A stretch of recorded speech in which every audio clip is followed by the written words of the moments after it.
This is the Global Podcast Network, where executives and professionals connect, share, and inspire. Stay tuned for the conversations that drive success.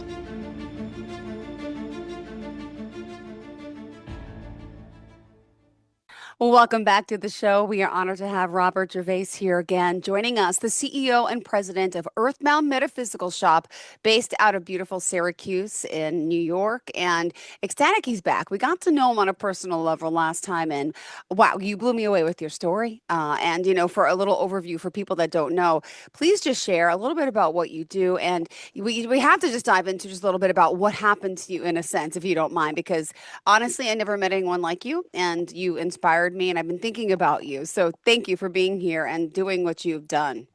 Oh, not a problem. Not a problem. So for like the overview for the shop is what you're asking? Well, yes, but it's also important just an overview about you. You had your own little incident, huge incident that if you just want to share Yes. that with everyone, and how you kind of got to the spiritual realm and world, actually, if you don't mind, because I think that's important to your shop as well. Oh, yes, definitely. When I was younger, I had a major accident. Just as a quick recap, I was electrocuted with 169,000 volts of electricity. Spent most of my childhood in and out of hospitals.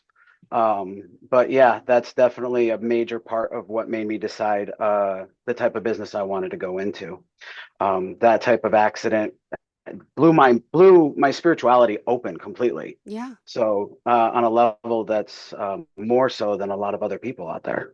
No, So absolutely. yeah, So thank you for sharing that. And I love not a that you problem. now have Earthbound Metaphysical. And let's talk about an overview of what you offer there. And then we're going to dive into some specifics for today. Thank you. Not a problem. Not a problem. We're Syracuse, New York's. Actually, we're one of the largest metaphysical supply stores here in Syracuse, New York. My store here is actually a conglomerate of a lot of things that I wanted to do growing up. So we put it all together, all into one. We cover anything from wellness through our apothecary lines, all the way into like spiritual cleanses, Yep. Reiki, hypnosis, all of that stuff for everybody. But we're not just a shop. We're an anchor to the community. If this shop wasn't here, this community up here wouldn't have all the necessary tools that they would need to be diversity enough. It wouldn't have enough diversity for everybody. So that's the way I look at it, at least. So, Beautiful. but yeah, we do a lot of stuff here. I mean, let alone the services, the classes, the monthly meetups. And for today, we're just going to start off by talking a little bit about coffee. Tell me about Yeah, coffee and your specialties. Thank you. I love coffee. Okay. Hello, I, hello. Ditto. This is my second cup so far. This is an ice. I had a hot one same, before, same. but you got to tell me the ones I should be drinking because I'm drinking like the basics. Go ahead. Okay. I look at coffee the way it was looked at 20, 30 years ago. When you would go into a coffee shop and it would feel cozy, homey, Ah, that type of feeling. You know what I mean? You walk into a bookstore and there's a coffee shop there. It's got that wholesome like hug in a way. Does that yes, make sense? totally does. Coffee shops today don't have that anymore. They're too in and out, just quick turn a buck. That's not the way I look at coffee. Okay. I look at coffee as it's time to sit down, relax, enjoy your 15 minutes drinking something that you love. Okay. And that's the way I even have our beans roasted. Okay. All our beans are roasted using my specific recipes. So when it comes down to coffee, when you go out to a normal coffee place, it's going to be super acidic. Yeah. It's gonna mess with your stomach. Ours doesn't. Have it roasted specifically to Mm, be more enjoyable. mm. So yeah, our coffee beans are fantastic. So Now, could I ask a yeah. little about where you get them from and like the So specifics? Or do they, what yep. type of like healing modalities do some of them have compared to others? Yeah. So when it comes to our beans, we get all of our stuff out of Brazil. Okay. And the reason why that is because it tastes better to me than beans from all over the place that have been shipped from one place to another that are mixed. So when you look at our beans, it's only one bean for that entire roast. It's not a mixture or a conglomerate like other Got it. places are. So that's one of the things that keeps our beans so good. All of our beans are roasted in small batch. We don't do large batches here. So I'll do a batch and it's only good for 2 to 3 months. And then, because that's just the way I like it. It's if it's not fresh, then it's not worth drinking. That's the way I look at it. So, but when it comes down to the whole healing modalities or wellness modalities, honestly, on that front, it's just because I like coffee the most.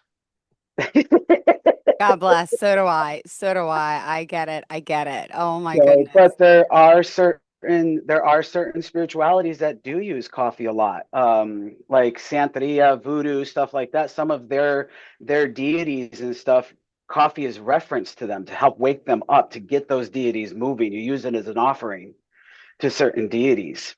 So yeah, but Ooh. yeah, there's certain. Oh yeah, and there's a lot of dynamics to a lot of different things, such as coffee and all of that, teas, everything. Yep.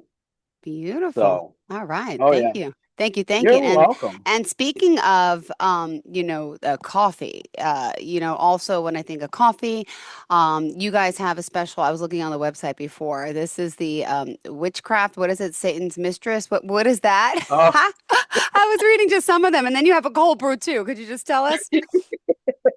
so our okay, I'll go over our coffees real quick. We have a couple that they rotate throughout the year depending on the season. Okay, so we have our normal Valhalla. This is our breakfast blend. There's no flavoring to this. This is our highest caffeinated. Okay, this is like a throat punch. This is what you need in the morning to get you going. Okay. Then you have our witchcraft, which is a nutty roast topped off with macadamia nut. Ooh. So, yeah, this one is one of our more popular ones.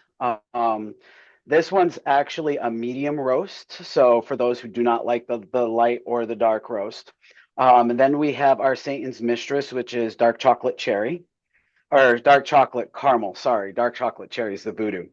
But the Satan's Mistress is it's like a chocolate covered caramel. It's delicious. It's smooth. It's creamy. That's the like it, you would think of it as like old fashioned caramel candies with chocolate milk in a Mm. way. So that kind of combination. So Ooh. and then our voodoo, which is our very mysterious blend, and that is a dark chocolate cherry. And then we have our another very popular one is our guerrilla warfare. This one is a banana nut roast. This one only comes out for 2 months during the fall months.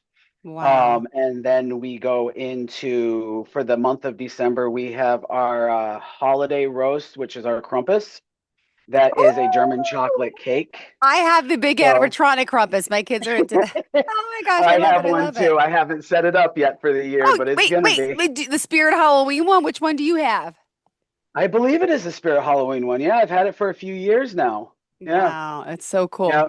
I Its wanted to spirit get gets the stuck rest. in everything, but yeah. Oh yeah, I wanted to get all the little creepy elves and everything that want animatronic elves that go along with it too. Oh my, So, I never saw those. Okay. but then we also have our we have two other roasts that we do in the spring and in the summer. We have the Satyrs Enchantment, which is a cinnamon peanut roast. That one's delicious. And then we have let's see, there's Pirate's Grog. That one is a buttered rum. Ooh. And then we haven't had, there's one we haven't brought out for a few years. That is our bottom of the barrel, which is a whiskey flavored coffee. So, but yeah, we do new roasts all the time. We change them out throughout the years, and all of our coffees are actually named, like say for example, our Voodoo. Okay, that is named because of the way the flavor is. It's dark, it's mysterious, just like voodoo is dark, it's mysterious. It's something that Ooh. you want to try, but you're a little bit afraid to until you realize this is good. You'll love it. It's got that allure to it. So, but yeah, All right. it's Thank you like, for breaking. Oh, go ahead. but and then the cold brew. We actually do our cold brew the old-fashioned way here. It's done in towers. It's not put into a bucket and powdered mix go into it. No, we actually use actual coffee grinds and it's done through glass towers. So it takes 7 hours just to brew one batch of cold brew. Wow. So, yeah, we're the only ones in Syracuse that do it this way. It took me a lot to convince the health department to allow me to do it, but it's probably one of the best and smoothest cold brews you'll ever have. Oh my goodness. All right, thanks for that. I wish I So, lived closer to Syracuse. By the time you ship it here, I drive up there.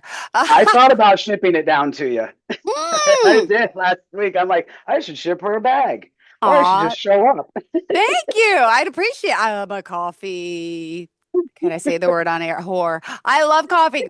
And I try like there's a little local place now. I live on Long Island. They were out my kids like PTA like trunk or treat event last week and I went to Uh-huh. the local I just love little and I never even been to their shop yet, but they had a little mobile set up and I'm like, "Ah, it's just the homey warmy is feeling. I love it. I love it. Yeah, Exactly. It puts you in such a place that community of being somewhere and warm and cozy. And even if it's cold coffee, it's still cozy. Some good exactly. music at your place. I'm sure you have playing, right? Oh yeah. Oh yeah. Coffee, like I said, it's not meant to be rushed. No. Coffee is meant to be enjoyed, to Yeah. slow you down.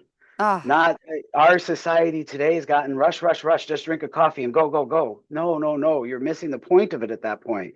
It's meant to slow you down from your busy day. got it. Absolutely. All right. So what about the smoke cleansings? What is that Smoke all about that cleansing. you offer? Yeah. This is where some of my spiritual aspects start to show through a little bit more. Okay. I've taken smoke cleansings and Reiki, have mixed them together. Mm-hmm. So it's think of it as like, have you ever like had your home sage down or been sage down personally? No, but I know people who have. It Okay. smells so good. This is taking that same concept and tying it to a specific practice Okay. or a specific service. Okay. So it's 30 minutes long. Mm-hmm. Individuals will come in. I go through probably the beginning of the years because everyone's trying to clear away all their negative energy from the prior year. They like to start off their years fresh, but they come in and it's like a Reiki session, but with smoke. Wow. So I read the energy of the individual. When I do my smoke cleansings, I'm able to pull up like energy strands out of the Mm-hmm. individuals, Ooh, and I can feel those energies with my hands. really? Okay. So think of it like playing strings on a fiddle or something, to where your hands, I can just tap them and it tells me exactly what's wrong with that individual. It's I've been able to do it ever since I was a kid. It's just it's and I man, I go through a lot of clients. They're always in and out trying getting spiritual cleanses done. Oh my So, but goodness. yeah, when it comes down to the spiritual cleanses, and this is where I like to personalize it with the Reiki. A Mm-hmm. lot of Reiki practitioners will only work with the front of the body. During my Okay. spiritual cleanses, I work with the front and the back. Oh. Um, have you ever heard of chakras or worked with chakras or Yeah, I talked know we to had like anybody? seven main, but there's like a whole bunch on us. But yeah, explain that to Yep, people who may not know. You're the expert anyway. yep. So the way I work it is well, we have a lot more than seven chakras, but the seven main is what we use in Western Yep. society the most. Okay. I believe that we have actually two sets of chakras set on Oh. top of each other. Okay. You have the front chakras and then the back chakras. The front chakras are always working with the present and going with the future. So when I'm working with someone and they have blockages keeping them from moving forward or their life is stagnant, I'm able to work with the front of the body, go through their chakra systems on an energetic level and clear those blockages so they can move forward. Okay. When I'm working with the back chakras, it shows me everything that they've gone through in their past, Yeah. all the way down to their childhood. Okay. And when you look at this, you're also taking into account the spinal cord. Okay. The lower part of the spinal cord is the youngest part of an individual's life. And every vertebrae going up from that is years. And when we go through traumas, we pack those traumas down into the spinal cord and they compress. And if you don't clear them out, then it keeps going and going, and then you get stagnant. Pardon me, Julie. Oh, Sorry. sure, Nope. sure, sure. Sorry. Okay. So they're also doing unboxing packages in the back. So Oh, okay.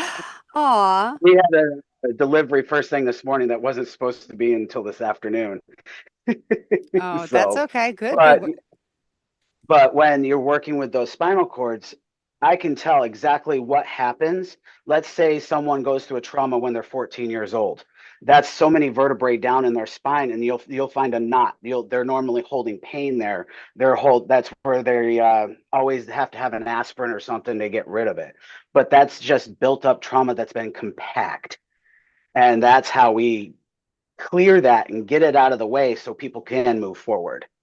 Oh So, my and if you goodness. don't clear these things, think of it as each one of these things that are stuck in our past, they're also ties. So think of these ties as rubber bands hooked to the back.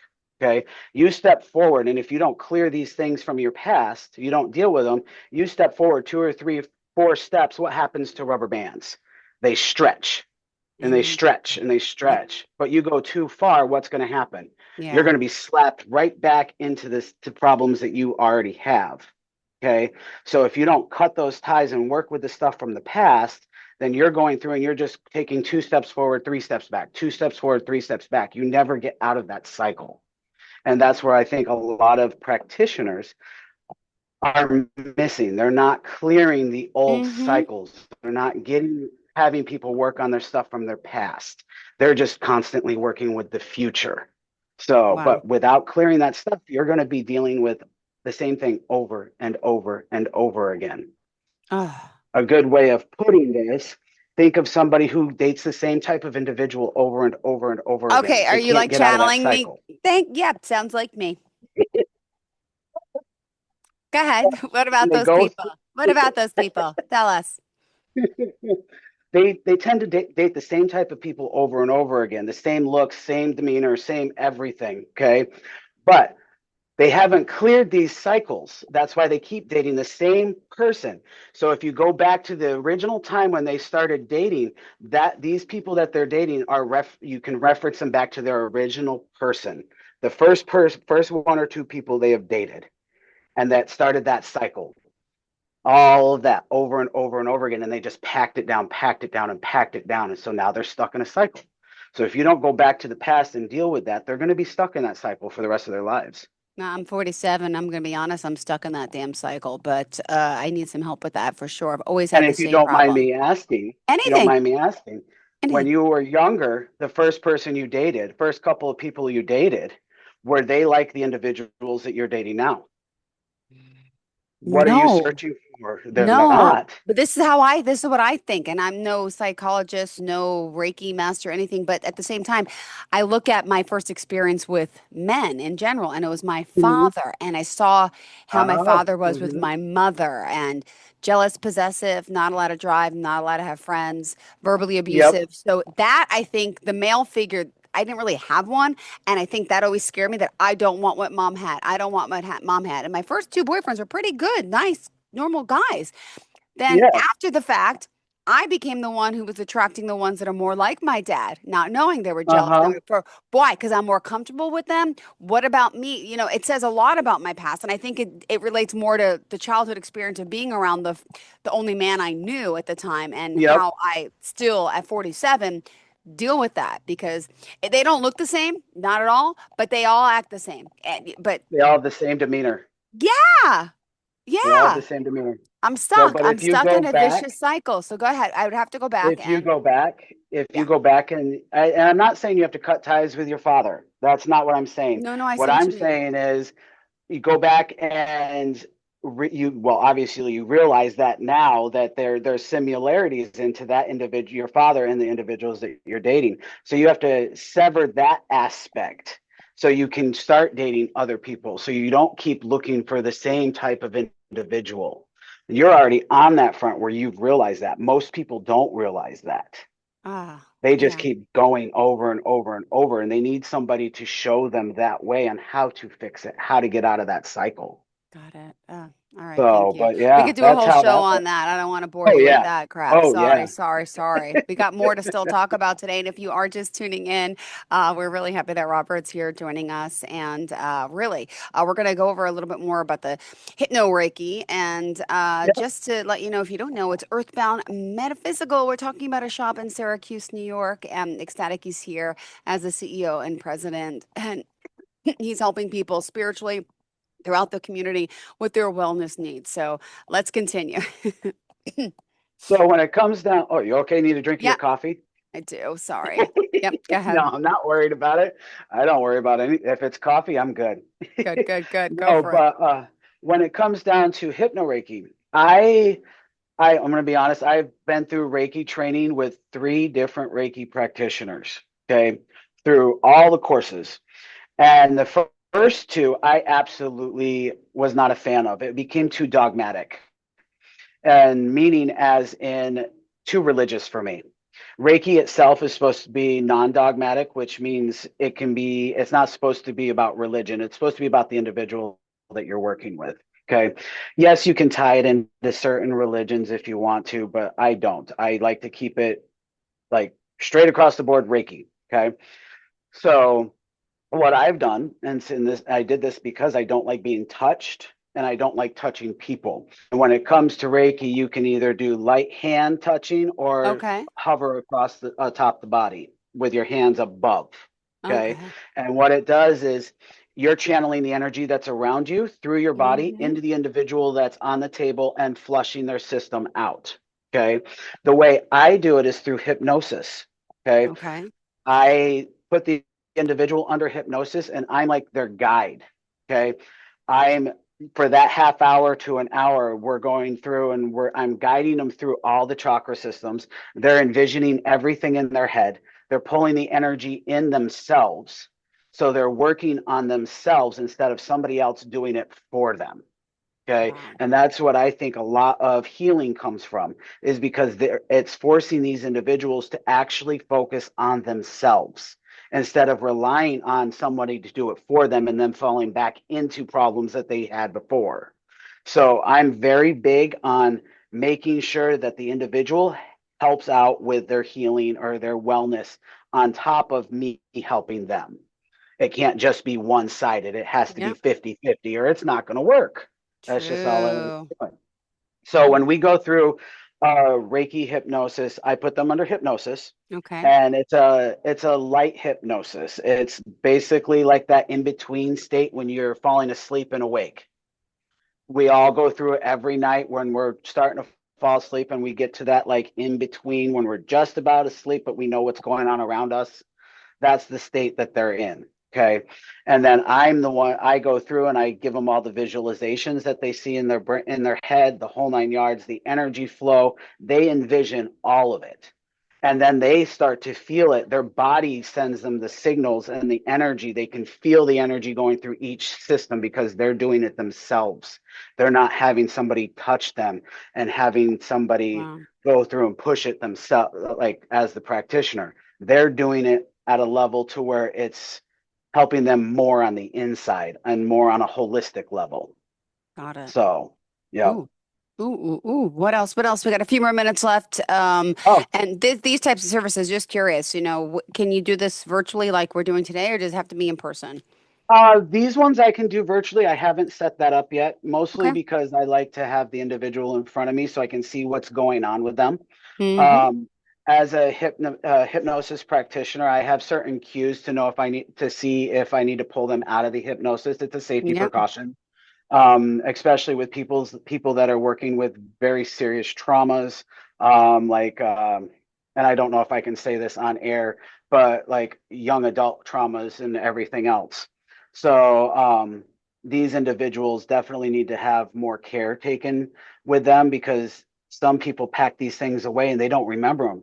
They block them out so they don't see them. They don't want to remember them. Okay. And when you're in these things and you're starting these healing processes, just like in the smoke cleansings, you might hit a point to where they've packed it away so deeply they don't remember, and you have to unpack it so they can heal from it. So that's why I like to have them in front of me so I can be like, okay, you're twitching in a different manner than you're supposed to be. You're sweating. I'm going to pull you back out to make sure you're doing okay. We're not going to keep going. It's safety first at this point. So, but Yeah. yeah. And dealing with the mind, you have to be extra careful because people with PTSD, stress anxiety disorders, all of that stuff also has to be taken into account. You have Yeah. to do the hypnosis portion in a certain way, especially with working with individuals with PTSD. You don't want to clap your fingers, snap your hands, or snap your fingers, clap your hands above them. I do it all through voice Yep. because I don't want to throw them into an episode to where I'm like, okay, now we've got to get your counselor involved. So, but yeah, it's fun, and it can be it's not dangerous, but it is eye-opening to individuals. So, Oh. Well, also, for someone who maybe new to the hypnosis process and they get scared of it, right? What would you say to them? Because people sometimes, equate the stage hypnosis with like the that's hypnosis, what but I it's was not gonna say. that, right? Yeah. I do not. I will never do stage hypnosis. Oh, I yes, it does work, but I feel like it's too abrupt for the mind. This is also because I work with people with a lot of stress and anxiety disorders. I don't want to put them on just like clap my finger, snap my fingers in front of them. It's going to stress yeah. them out. Yeah. I don't believe in it's called rapid induction, and I'm not a fan of it, and I will not work with that when it comes to my clients. The way Yes. I do it is it's like deep meditation. Okay. It's all done by the voice. I actually gauge my voice down to where it's a very monotone level to where you're probably it's like you're sitting in a history class from your middle school years where it's boring and you Well, let so me ask also, what is the one spiritual practice that you utilize that really can help others that are tuning in today? Anything in particular you want to ah, share? visualization through meditation. Oh, Okay. Our society does not know how to take time to themselves and to relax. Okay. Now, this isn't just on a spiritual level, this is on a level to just everyday life. Um, Most individuals can't seem to get to a point to where they can meditate, where they can shut their brains off. And our society, we growing up, we're not going to be able to shut our brains off. And that's what a lot of people aren't understanding. So when you start to do meditations, or anything like that. In fact, do you do any meditations? none whatsoever. I used None. to, and then I had kids. And then I used to get up before them, and that's when I would. But now it's like I'm struggling to get up. But I used to do it in the morning, lay in bed, and the simple meditation of me just laying there, going over my day, going over who I'm thankful for, my mom, my prayers, that type of meditation. But Yep, only for like 5 minutes. And people also, I think, are confused with meditation. I don't have time to sit and zen and all. You don't need that, right, Robert? I mean, you exactly. can, but some people do that. Yes. A good meditation could only be 15, 20 minutes long. And Yeah. it's different for everybody. My meditations are an hour to 2 hours long. Okay. Yeah. Once or twice a week. To somebody else, it could be just sitting on in their comfy chair at night reading a book. Yeah. It's all about relaxing the mind to where you are able to put everything in order. Okay. Yeah. Yeah. And if you're working with meditation on a level to like I do, you can start at once you get to a point, you start adding in visualizations. These visualizations, as long as they are geared to help you to work on dreams, anything like that, you can put intentions through your meditations and send that energy out in the world and make your life more positive. Ooh. And Ooh. that's where a lot of people don't realize. People think, oh, meditation is just to relax and to zen. Yes, that is part of it, but there's so much more to it. You can change the outcome of something just by putting that energy out into the world. A good meditation, if you can visualize it in your head, you can send that energy out and boom, just let it grow and grow and grow. And there you go. You need more Thanks. prosperity in your life, Bam. sit there for 15, 20 minutes, think about what you want, think about that prosperity, send it Oh, out to the world and let it grow. wonderful. Robert, This is unfortunately, we're oh, out of time. How do we contact you? Tell us the website. yes. Earthboundmetaphysical.com. Uh-huh. You can definitely go over there. It's under a little bit of construction right now because I am actually adding a lot to it. Yay. And I do all my own computer work and Yep. all of that stuff on the back end. So it takes a little bit of time coding and stuff. But yeah, check that out. You can also check us out through our Facebook page, Earthbound Metaphysical. But yeah, there's definitely a lot of different ways you can contact us. And in fact, even stop in and have a coffee with me. Perfect. Sounds good. Hopefully one of these days I can. Thank you so Oh much. yeah, We'll definitely. talk next Definitely. week. Thank you again, hun. Bye-bye. This is the Global Podcast Network, where executives and professionals connect, share, and inspire. Stay tuned for the conversations that drive success.